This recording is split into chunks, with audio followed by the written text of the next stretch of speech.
শেষ পর্যন্ত দেখতে হবে। দেখার অনুরোধ থাকলো, যদি না দেখেন সেই ক্ষেত্রে আপনি এর অর্ধাংশ বুঝবেন এবং বিভ্রান্ত হবেন। আমরা দেশে এখন একেবারে স্পষ্টত দুইটা ভাগে ভাগ হয়ে আছে, বিএনপি নির্বাচন এবং ডক্টর মোহাম্মদ ইউনূসের সংস্কার। আমি কারোর পক্ষেই যেতে পারছি না, এই জন্য দুঃখিত। কারোর পক্ষে যাওয়ার সুযোগও নাই। বেশ কিছু কারণ আছে, আমি কারণগুলো আপনাদের সামনে ব্যাখ্যা করব। আপনাদের যদি আমার সাথে একমত হলেও জানাবেন, দ্বিমত হলেও সেই আপনাদের মন্তব্যের ঘরে জানিয়ে দেবেন। প্রথমত ধরেন, আমি নিজে, আমার ব্যক্তিগতভাবে আমি নিজে চাই যে এখন এই মুহূর্তের কথা যদি বলি, তারেক রহমান ক্ষমতায় আসুক এবং বিএনপি ক্ষমতায় আসুক সামনের নির্বাচনে। আমি 5 তারিখের পরে আমার বেশ কয়েকটা ভিডিওতে আমি বলেছিলাম যে এই সরকারের যদি বর্তমান অর্থাৎ ডক্টর ইউনূসের যে সরকার, এই সরকারের যদি প্রয়োজন হয় তারা 5 বছর, 10 বছর, 20 বছর যতদিন ইচ্ছা থাকুক, কোনো সমস্যা নেই। আমি নিজেই বলেছিলাম। ডক্টর মোহাম্মদ ইউনূসের হাতে সেই সুযোগটা ছিল এই দেশের যে কোনো ধরনের সংস্কার করা, এবং এমনকি দেশের জাতীয় সঙ্গীত, দেশের গণতন্ত্র, এই কি বলে সংবিধান, এই দেশের পার্লামেন্টারি যে ব্যবস্থা, সেটা নির্বাচন ব্যবস্থা থেকে শুরু করে সব কিছু সংস্কার করার সুযোগ ছিল। এবং এটা মানুষ মেনেও নিতে, এখনও অনেক মানুষ আছে যারা কিনা তাদেরকে সমর্থন করেন। কিছু কিছু জায়গায় আমিও সমর্থন করি, আমাদের অনেক সমালোচনাও আছে এই সরকারকে নিয়ে। এখন এই যে সুযোগটা বাংলাদেশের মানুষ তাদেরকে দিয়েছিল, তারা কতটা কাজে লাগিয়েছে দেখেন। 5 তারিখের পরে আপনাদের একদম খুব বড় আকারের যে বিষয়গুলো নিয়ে খুব আলোচনা হয়েছে সেটা নিয়ে যদি বলি, ধরেন এই দেশের মানুষ ভারতের ব্যাপারে প্রচণ্ড রকমের সচেতন এখন, এবং তারা ভারতের যে কোনো ব্যাপারে তাদের জীবন দিতে প্রস্তুত আছে। 5 তারিখের পর থেকে এই সরকারের বোঝা উচিত ছিল এই গত 15 বছর শেখ হাসিনা যা কিছু করেছে তার বিহাইন্ডে ছিল হচ্ছে ভারত।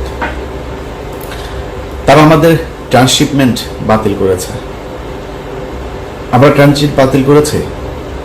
তারা, আমি সহ, আমার ইউটিউব চ্যানেল সহ বাংলাদেশের বেশ কয়েকটা জাতীয় গণমাধ্যমের ইউটিউব চ্যানেল তারা ব্লক করেছে।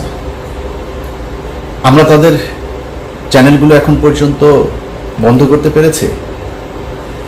তারা বিভিন্ন সীমান্তে এসে তারপরে আমাদের উস্কানি দিচ্ছে। তারা সেনা মোতায়েন করেছে, বিমান বাহিনী মোতায়েন করেছে, রাফায়েল মোতায়েন করেছে। আমরা তার জন্য কতটুকু কি করতে পেরেছি? আমরা তাদের এখন পর্যন্ত ট্রানজিট বাতিল করতে পারি নাই। আমাদের বন্দর এখনও তারা ব্যবহার করছে, তাদের ট্রান্সশিপমেন্ট আমাদের দিচ্ছে না, কিন্তু আমরা তাদেরকে ঠিকই সেটা দিচ্ছি। আসলে কি আমরা তেমন কিছু করতে পেরেছি? ফারুকি, তারপর এই আসিফ নজরুল, এই দুইজনের ব্যাপারে আমরা শুরু থেকে বলে এসেছি। সারা বাংলাদেশের আমার মনে হয় 95% মানুষ সবাই চেয়েছে, সবশেষ ছাত্ররাও চেয়েছে। ছাত্ররা যখন আমার ব্যক্তিগতভাবে আমার সাথে ছাত্রদের একটা দূরত্ব তৈরি হয়েছিল, মাহফুজ বলেন, আসিফ বলেন, নাহিদ বলেন, হাসনাত, সার্জিস, সবার সাথে একটা দূরত্ব তৈরি হয়েছিল। সেই দূরত্বটা এখন নাই, কিন্তু সেই দূরত্ব কেন তৈরি হয়েছিল? এই আসিফ নজরুলকে কেন্দ্র করে। এই আসিফ নজরুল আসিফকে প্রথম আলোতে নিয়ে গিয়েছে, প্রথমা প্রকাশনাতে তার বই প্রকাশ করেছে। আমি তাদের বিরুদ্ধে কথা বলেছি। এখন এই যে আসিফ নজরুলের বিষয়টা ছাত্ররা বুঝলো, বুঝার পরে তারপরে ডক্টর ইউনূসকে বলেছে তারা। আসিফ নজরুলের বিরুদ্ধে সতর্ক করার পরেও এই সরকার কি ব্যবস্থা নিয়েছে তাদের পক্ষে? এমনকি ডক্টর ইউনূস এখন পর্যন্ত গত 10 মাসে জনগণ চেয়েছে এমন কোনো কিছু কি তিনি করেছেন? তিনি মনে হয় খোঁজই রাখেন না। বাংলাদেশের মানুষ কি চায় সেটা তো না, তিনি আর যায়ও না, আসেও না। আপনি কোন সেক্টরটাতে যাবেন বলেন? গেল 10 বছর, এই 10 মাস যদি হিসাব করেন, এই দেশে চাঁদাবাজি হচ্ছে, এই দেশে ঘুষ হচ্ছে, দুর্নীতি হচ্ছে, অনিয়ম হচ্ছে, সবই হচ্ছে। কোনো কিছু কি বন্ধ আছে? এখন বিএনপি ক্ষমতায় থাকে, সব দোষ যদি বিএনপি সরকারের ঘাড়ে পড়ে, যাই হোক যেটাই ঘটুক, এখন যা হচ্ছে এটার দোষ ডক্টর ইউনূসকে নিতে হবে। আপনি বন্ধ করতে পারেন নাই কেন এই দুর্নীতিগুলো? একটা নর্মাল একটা ধরেন 111 সরকারও আপনার চেয়ে অনেক দুর্বল সরকার ছিল। বাংলাদেশের ইতিহাসে এত শক্তিশালী সরকার কোনোদিন আসে নাই। এত শক্তিশালী হবার পরেও আপনি এগুলোর বিরুদ্ধে ব্যবস্থা কি নিয়েছেন? পুলিশের নিয়োগ বাণিজ্য থেকে শুরু করে থানায় যে পরিমাণে ঘুষ এখন চলছে, অন্ধকার যুগের অবস্থা। আপনি বন্ধ করতে পারেন, এর দায় আপনি নেবেন না? কিছুই বুঝেন না তো আপনার থাকার দরকারটা কি? হঠাৎ করে এসে রাগ করে বলেন আমি তো থাকতে পারি না, থাকতে পারবো না, আমি থাকবো না। তো গার্লফ্রেন্ডের সাথে মানে মান অভিমানের বিষয় না তো, না, এটা দেশ চালানোর ব্যাপার। আপনি পারবেন না। এতগুলো স্টুডেন্ট মারা গেল, এতগুলো সাধারণ মানুষ মারা গেল, এই যারা আপনার সাথে এখন আছে এই স্টুডেন্টদের জীবন নিরাপত্তা ঝুঁকির মধ্যে ফেলে আপনি চলে যাবেন সব কিছু সব জায়গায় ব্যর্থ হয়ে। এটা তো হইতে পারে না। আপনাকে কঠোর হওয়া উচিত ছিল। এখন যাবেন আমি এখন মানে ঘাটটা সোজা করে তারপর দাঁড়াবেন, সেই সুযোগ আপনার হাতে নাই। কারণ আপনারা এই গেল 10 মাসে যেই সুযোগ হাতে পেয়েছিলেন সেটা কাজে লাগাতে পারেন নাই। জাতীয় সঙ্গীত নিয়ে আমরা কথা বলেছি, অনেক গায়ে সুরসুরি লাগে ওনাদের। আরে ভাই, জাতীয় সঙ্গীত নিয়ে আপনি আমার সাথে তর্ক করবেন? আমাদের কথা বললে মনে হয় বিশাল বিজ্ঞ কিছু লোকজন আমাদের এটা নিয়ে সমালোচনা করলে তার গায়ে লাগে। ভাই, কি কারণে থাকবে জাতীয় সঙ্গীত আমারে বলেন?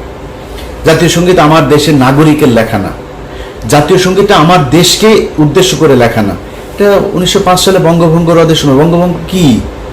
আমার পূর্ব বাংলা পশ্চিম বাংলার থেকে আমরা আলাদা হব, আমরা এখানে সব ওই অচ্যুত শ্রেণীর হিন্দুরা, গরিব মুসলমানরা, আমাদের আলাদা বিশ্ববিদ্যালয় হবে, স্কুল হবে, প্রতিষ্ঠান হবে, আমাদের জন্য আলাদা বাজেট থাকবে শিক্ষার জন্য, এগুলো হইতে দেওয়া যাবে না। এই জন্য কলকাতার দ্বিকেন্দ্রীকরণ হবে বাংলাদেশের ঢাকায়, এটা তারা হইতে দিতে চায় নাই। যে কারণে বঙ্গভঙ্গ, সেই বঙ্গভঙ্গের পক্ষে সে কি বলে পতিতা ব্যবসায় আপনার এই যে রবীন্দ্রনাথ সেই করলো, লিখলো এক জায়গায় বাংলাদেশ কথাটা আছে, সুর আনলেন চুরি করে। মিথ্যা কথা, এটা বলেন মিথ্যা কথা কিনা?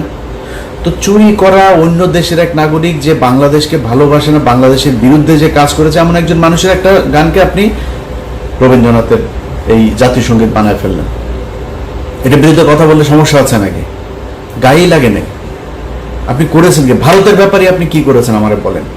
ভারতের চ্যানেলগুলো এখন পর্যন্ত বন্ধ করতে পারেন নাই। তো কি করলেন? কোন জায়গায় কি হয়েছে আমার 10 মাসে একটা জায়গা বলেন? এই দেশের পিলখানা হত্যাকাণ্ড দিয়ে হইল। আপনি পিলখানা হত্যাকাণ্ডের আজকে 6 মাস হয়ে গেল, এখনো পর্যন্ত কমিশন কি করে জানিও না। এই কমিশনের সেই রিপোর্ট তাদের বিভিন্ন মানুষজনের কাছ থেকে আপনার বক্তব্য নিচ্ছে, সেটার আউটপুট আসলে কি আমরা জানি না, এবং আউটপুট শেষ পর্যন্ত কি হবে সেটাও জানি না। চলছে তাদের মতো করে। কোনটার বিচার? একটা জিনিসের দেখেন, আমি আজকে এই গত 10 মাসের আজকের জায়গায় এসে আপনাদেরকে বলি, আমার যত জায়গায়, আমি সবার নাম বলছি না, খুব গুরুত্বপূর্ণ জায়গায় আমার নিজের ক্ষমতায় বলেন, আরেকজনের ক্ষমতায় বলেন, আরেকজনকে অনুরোধ করে বলেন, বিভিন্ন গুরুত্বপূর্ণ মানুষের কাছে যে আমার তদবির করতে হয়েছে। কেন জানেন? এখনো পর্যন্ত, এখন নতুন করে শুরু হয়েছে আপনার এই আলেমদের বিভিন্ন যে কথিত যে জঙ্গি নাটকগুলো আপনার সাজানো হয়েছিল, প্রথম আলো, ডেইলি স্টার, এরা মিলে যে নাটকগুলো সাজাত, সেই নাটকে যারা আটক হয়েছে তাদেরকে জামিন দেয়, আবার স্টে অর্ডার দিয়ে দেয়, জেল গেট থেকে আটক করে। এই ঈদের আগের 1 সপ্তাহ এই ঘটনাগুলো ঘটেছে। এখন এই যে ঘটনাগুলো আপনারা ঘটাইলেন, এই লোকগুলি মানে আপনার বন্ধু মনে হয় নাই? এই লোকগুলির মানে শেখ হাসিনা দ্বারা তারা নির্যাতিত হয় নাই? এই লোকগুলির জন্য কিছু করবেন না আপনি? আপনার মনে হলো যে না এরা আপনার শত্রু, টাচই করলেন। আরে ভাই, আমি কে? আমি এই দেশের কি একটা তেলা পোকা? আমার জায়গায় বসে থেকে আল্লাহর কাছে শুকরিয়া আপনাদের বলে রাখি, এগুলো একসময় জানবেন, আমি সবার নাম নিচ্ছি না, এরা এসে আপনাদের কাছে বলবে যে কতজনকে জেল থেকে ছাড়ানোর জন্য সহযোগিতা করেছে, নানান ধরনের সহযোগিতা। আমার এই কুরবানির ঈদের মধ্যে একজন বলল, ভাই আমি কয়েকটা গরু দেবো আপনারে। তো ওই ভদ্রলোক, উনি যেহেতু ওনার নাম প্রকাশ করতে চান, আমি নামটা বলছি না, আমার বললো যে আপনার গ্রামে যদি গরিব মানুষজন থাকে তো আপনি কয়েকটা গরু নেন। আমার গ্রামে গরিব মানুষ আছে, কিন্তু তারপরেও তাদের খাওয়ার সুযোগ আছে, তারা যার একদম নাই তার জন্য আপনার গ্রামে সবাই মিলে আপনার মাংস তুলে সবার বাড়িতে বাড়িতে পৌঁছে দেয়। কিন্তু জেলখানায় যে মানুষগুলো আছে সেটার কি হবে? আমি তাকে বলেছি, ভাই আমার জেলখানায় কিছু লোক আছে, ওদেরকে আপনার গরুগুলো দেন। দিয়েছি, সেটা পাঠানো হয়েছে, সেটা পেয়েছে, কারা পেয়েছে সেটাও আপনারা একসময় জানবেন। তো আমি আমার জায়গা থেকে যতটুকু সম্ভব এই মানুষগুলোকে জেলখানা থেকে কাউকে পেরেছি, কাউকে পারি নাই, চেষ্টা করেছি। এটা আমি চেষ্টা করব কেন? এই চেষ্টা তো আপনার করা উচিত ছিল। এক সপ্তাহের মধ্যে শেখ হাসিনার সময়ে এই যে জঙ্গি নাটক, এই নাটকের সবগুলো মানুষকে আপনার বের করে দেওয়া দরকার ছিল। তারা আজকে আপনার পাশে থাকতো। আপনি আপনার বন্ধু চিনতে পারেন নাই। কোথায় হয়েছে আমার বলেন? কোন জায়গা নিয়ে আপনারা কাজ করেছেন যেটা নিয়ে আপনার সুনাম করব? করেন নাই তো। তো আমরা যদি নাকি দেখি যে দেশ যেমন চলছিল তেমনই চলছে, আপনারা কিছু করেন না। আমি আমার মামলা নিয়ে সোশ্যাল মিডিয়াতে এই পর্যন্ত আজকের ভিডিও সহ মনে 5-6 বার বললাম যে আমার মামলাগুলো করে সরকার থেকে কোনো ব্যবস্থা নেওয়া হয়নি, এখনো নেয় নাই। এবং আজকে বললাম না, আজকে বলার পরেও তারপরও নেবে না, এরা কোনো পদক্ষেপ নেবে না। সমস্যা কি?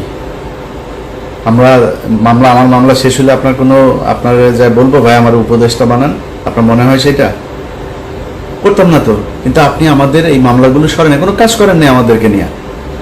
আমরা কিন্তু এই দেশের জন্য কাজ করছি। আমরা এই দেশের যারা এই 15 বছর নির্যাতিত হয়েছে তাদের জন্য কাজ করছে। এখন হুট করে আমি বলবো যে বিএনপি নির্বাচন চায়, এই নির্বাচন প্রতিহত করতে হবে, আমি এটা বলবো? কেন বলবো? কিসের জন্য? আরে ভাই, বিএনপির মানে এখন যে চাঁদাবাজি চলছে অস্বীকার করার কোনো সুযোগ নাই। বিএনপি যদি আমারে নিয়ে ওই যে 2 দিন আগে সালাউদ্দিন রয়ের যে প্রোডাক্ট, এই সালাউদ্দিন তার লোকজন দিয়ে 8-10টা লোক নিয়ে আমারে নিয়ে পিনাকি ভট্টাচার্যরে নিয়ে তারা ঝাড়ু মিছিল, জুতা নিক্ষেপ টিক্ষেপ এগুলো করেছে। তো সালাউদ্দিন মিয়া, তুমি আমারে নিয়ে এগুলি করার লাভ নাই তো, আরো করো, কোনো সমস্যা নাই। কিন্তু যেটা সত্য এটা বলবো, সারা দেশে চলছে তো চাঁদাবাজি। এটা বিএনপি যদি নাকি মানে ঘুমটা দিয়া তারপরে বলে যে না আমি কিছু দেখি না, ভাই আপনি ঘুমটা দিয়ে রাখলেই সারা পৃথিবী অন্ধকার হয়ে যাবে না? মানুষ আপনারা দেখছে, আপনি কি করছেন সেটা দেখছে। আমি অস্বীকার করবো না চাঁদাবাজি চলছে, কিন্তু এটা মাথায় রাখতে হবে। ধরেন ঢাকা শহরে একজনের ব্যাপারে আমার কাছে অনেক অভিযোগ এসছে। তো আমি শুধু উনি না, বিএনপির অনেকের নামে এরকম, আমি নামটা বললাম না, অনেকের নামে এরকম অভিযোগ আসে। আমি স্কিপ করি এগুলো। যে ঢাকা শহরে যার কথা বলছি তারা নিয়ে ব্যাপক সমালোচনা। আপনি কি জানেন সেই ব্যক্তির হাতের পায়ের সবগুলো নখ উপড়ে ফেলেছিল এই আওয়ামী লীগ? তারপরেও সে আওয়ামী লীগ করেনি, বিএনপি করেছে।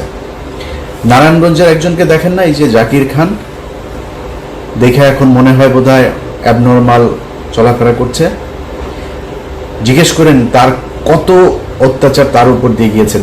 এই যে ওর নাম কি, শামীম ওসমান আছে না, আপনাদের মতো সুশীল যারা কিনা সুন্দর চেহারা, তারপরে খুব ভাবসাব নিয়ে চলেন, খুব ভদ্রভাবে সুন্দর করে কথা, আপনাদের মতো এরকম বালছাল বহুত নারায়ণগঞ্জে আছে, কেউ শামীম ওসমানের বিরুদ্ধে দাঁড়ান নাই।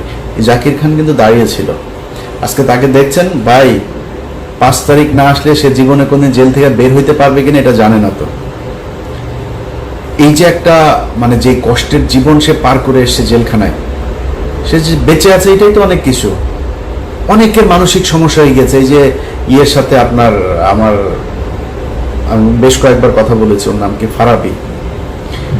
এই ফারাবির মানে ওর কথাবার্তা শুনলে বুঝে যে অ্যাবনর্মাল আচরণ করছে। এমনি হয় নাই তো এগুলি। জীবনের অনিশ্চয়তা, জীবনে কোনোদিন বের হইতে পারবে কিনা এটা জানতো না। অতএব হুট করে বলে ফেললেই হলো না চাঁদাবাজি করে নাকি সেটা বলেন। এখন যে সরকারটা চলছে এই সরকারের ভিতরে নাই চাঁদাবাজি, নাই মানে করছে না, হচ্ছে না, হচ্ছে তো। তো আপনি বিএনপির খালি দোষ দিয়ে লাভ কি? এখন বিএনপি চাঁদাবাজি করছে বা চাঁদাবাজি করবে এই জন্য বিএনপিরে চাই না আরেকটারে চাই? আমরা তো চাইছিলাম ভাই, আমরা চেয়েছিলাম সেটা যদি আপনি আমরা যেভাবে চেয়েছি যে দেশটা যদি আসলে সেইভাবে যেত